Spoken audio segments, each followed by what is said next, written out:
नमस्कार, penalty corner में आपका स्वागत है। प्रधानमंत्री नरेंद्र मोदी कोटपुतली के बाद आज चूरू में चुनाव सभा को संबोधित करने आए। चूरू शेखावाटी के बीचों बीच एक तरफ सीकर लोकसभा क्षेत्र, एक तरफ झुंझुनू लोकसभा क्षेत्र। वीरों की धरती, सैनिकों की धरती, किसानों की धरती, और 3 लोकसभा सीटों को साधने के लिए जो एक किसान वर्ग का इलाका है, जाट बहुल्य इलाका है, यूँ कह दूँ सीधे तो मैं, वहाँ पर आकर उन्होंने आज रैली को संबोधित किया। बातें तो वही थी लगभग कांग्रेस का भ्रष्टाचार, वंशवाद वगैरह वगैरह सब बातें। लेकिन प्रधानमंत्री नरेंद्र मोदी ने आज, जहाँ तक मुझे याद पड़ता है, विधानसभा चुनाव से लेकर आज तक पहली बार मुसलमानों को लेकर कोई बात चुनाव सभा में कही है। बहुत इंपॉर्टेंट बात है, क्योंकि चूरू, सीकर, झुंझुनू तीनों लोकसभा क्षेत्रों में, खासतौर पर फतेहपुर शेखावाटी में और झुंझुनू से एक बार कैप्टन अयूब खान सांसद भी रहे हैं। तो इसलिए इन तीनों लोकसभा क्षेत्रों में मुस्लिम वोटों का जो महत्व है, आज पहली बार नरेंद्र मोदी ने कहा कि हमने मुसलमानों का जीवन संवारा है। हमने 3 तलाक के मुद्दे पर न सिर्फ मुस्लिम महिलाओं का जीवन संवारा है, उन पिताओं का जिनकी बेटियां तलाक लेकर घर आ जाती थीं, उन माताओं का जिनकी बेटियां घर आकर बैठ जाती थीं, उन भाइयों का जिनकी बहनें, ऐसे एलोब्रेट करके पहली बार, मैंने तो विधानसभा चुनाव से आज तक, मुझे समीक्षा करते इतना टाइम हो गया, पहली बार कैटेगरिकली मुस्लिम वोटर को संबोधित करके, मुस्लिम वोटर के सामाजिक पारिवारिक जीवन को संबोधित करके प्रधानमंत्री ने अपनी सरकार किए हुए काम को गिनाया भी और उनको इम्प्रेस करने की कोशिश की, वोटों को बीजेपी की तरफ मोड़ने की कोशिश की।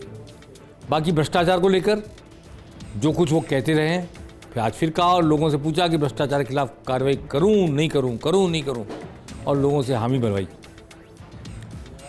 एक और महत्वपूर्ण बात ये हुई कि देवेंद्र झाझड़िया, जो प्रत्याशी हैं, पैरा ओलंपिक में पदक जीत चुके हैं, उन्होंने भाषण दिया छोटा सा, प्रधानमंत्री के साथ अच्छी बॉडी लैंग्वेज थी, लेकिन उन्होंने भाषण में एक बात ऐसी कही जिससे पूरी पिक्चर को ट्विस्ट करने की कोशिश की, उन्होंने बताने की कोशिश की।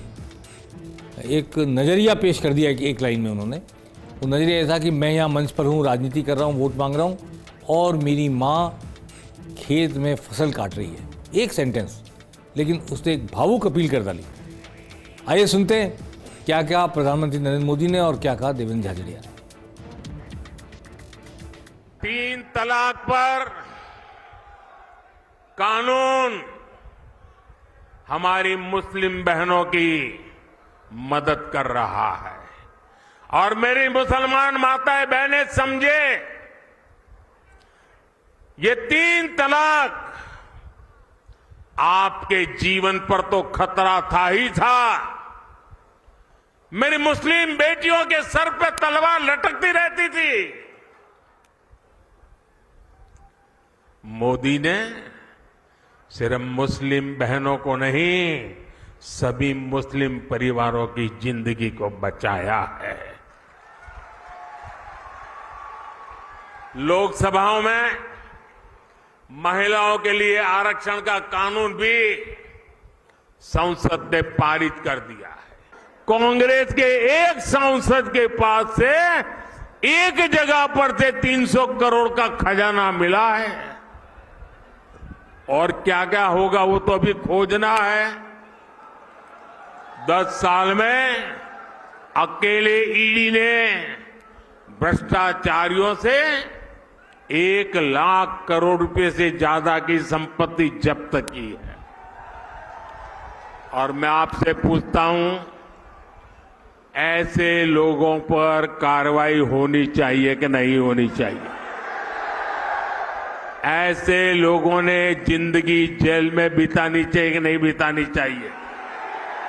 मैं तो किसान परिवार से हूं, आज मैं यहां बैठा हूं, मेरी मां वहां फसल काट रही है, यह मेरे लिए अच्छी बात है, किसानों के लिए अच्छी बात है।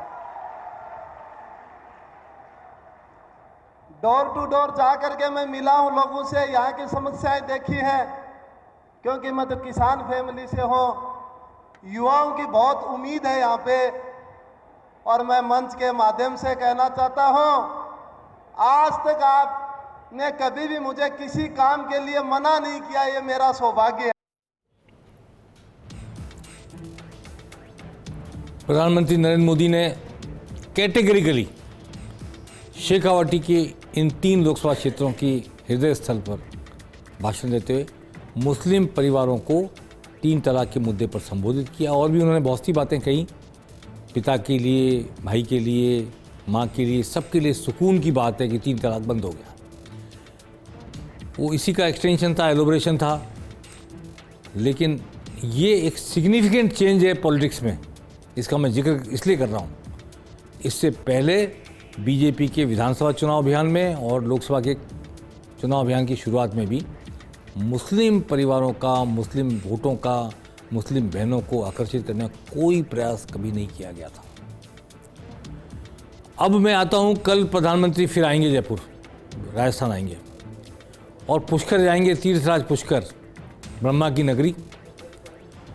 हो सकता है पुष्कर की पूजा भी करें, ब्रह्मा मंदिर भी जाएं, अभी ये सर्टेन नहीं है, पर चुनाव सभा को संबोधित करेंगे। पुष्कर अजमेर और नागौर के बीच में है, अजमेर लोकसभा क्षेत्र और नागौर लोकसभा क्षेत्र के बीच में है।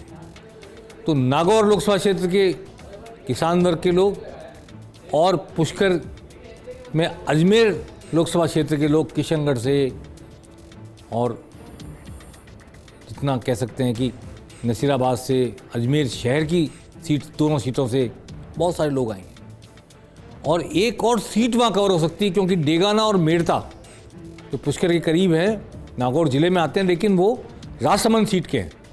इसलिए 3 लोकसभा क्षेत्रों को, आज भी उन्होंने 3 लोकसभा क्षेत्रों के मतदाताओं को संबोधित किया। कल भी वो मूलतः 2 लोकसभा क्षेत्र, लेकिन आंशिक रूप से तीसरे लोकसभा क्षेत्र राजसमंद के भी मतदाताओं को संबोधित करेंगे। प्रधानमंत्री के ऐसे दौरे ऐसी जगह पर किए जा रहे हैं जहां 2-2, 3-3 लोकसभा क्षेत्र के लोग इकट्ठे हो जाए एक साथ, वो 8-10 सभाओं में पूरा राजस्थान कवर हो जाए। मुख्यमंत्री भजनलाल शर्मा आज चुनावी दौरे पर चूरू में तो थे ही, प्रधानमंत्री के साथ उन्होंने भाषण भी दिया, प्रधानमंत्री की तारीफ़ की, मोदी जी हैं तो हम ये कर पा रहे हैं, हम वो कर पा रहे हैं। और उसके बाद सीकर में जाकर उन्होंने सभा की, लक्ष्मणगढ़ में, स्वामी सुमेधानंद सरस्वती के सम्मान में, उनके समर्थन में। वहाँ से फिर वो चाकसू गए और राज्यवर्धन सिंह राठौड़ के साथ मिलकर उन्होंने कन्हैयालाल मीणा के समर्थन में रैली निकाली। तो इस तरह कल भजनलाल शर्मा टोंक जाएंगे, देवली में शायद वो रोड शो करेंगे, और पुष्कर तो जाएंगे ही जहाँ प्रधानमंत्री आ रहे हैं। प्रधानमंत्री कल दोपहर में पुष्कर होंगे, ऐसा पता चला है। कांग्रेस ने, आइए सुनते पहले भजनलाल शर्मा ने क्या कहा। आज सीकर में और जगह जगह दौरा किए तो उन्होंने क्या नई बात कही है, कुछ सुनते हैं पहले। आपने देखा है देश के यशस्वी प्रधानमंत्री नरेंद्र मोदी जी ने गरीबी को देखा है, गरीबी से निकल करके आए हैं। तो वो देश के यशस्वी प्रधानमंत्री हर एक व्यक्ति की, गरीब व्यक्ति की, किसान की, मजदूर की, माता बहनों की और युवाओं की पीड़ा जानते हैं। ऐसे हमारे देश के यशस्वी प्रधानमंत्री नरेंद्र मोदी जी हैं।